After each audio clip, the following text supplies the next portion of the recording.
আসসালামু আলাইকুম রহমতুল্লাহ। কি অবস্থা সবার, কেমন আছো তোমরা সবাই? আমি কালকে বিকালে দুইটা ডাক ফাঁকি পাইছিলাম। আমাদের একটা এই ছোট একটা মানে পুকুরের মতো আছে, ওইখানে ডাক ফাঁকি বাসা করছিল।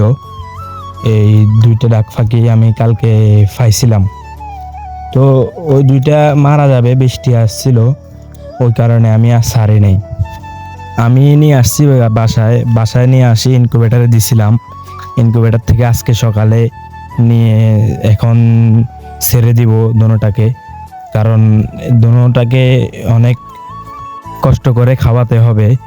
ওরা এখনো জিরো বাচ্চা, ওই কারণে নিজে খেতেও পারে না, খাওয়ালেও হা হা করতে পারে না, ওই কারণে ছেড়ে দিব। অলরেডি ছেড়ে দিয়েছি। ছেড়ে দিবার পর দেখতে পাচ্তেছেন একটা ডাইন দিকে একটা বাম দিকে ছুটতেছে, অনেক খুশি। ধরে রাখে লাভ নাই, শুধু শুধু মারা যাবে দুটোটা, ওই কারণে ছেড়ে দেওয়া হয়েছে। আপনাদের কাছে একটাই অনুরোধ, আপনারা কখনো এরকম বাচ্চা ধরবেন না। আশা করি ভিডিওটি ভালো লাগছে, ভালো লাগলে একটা লাইক করে দিয়েন।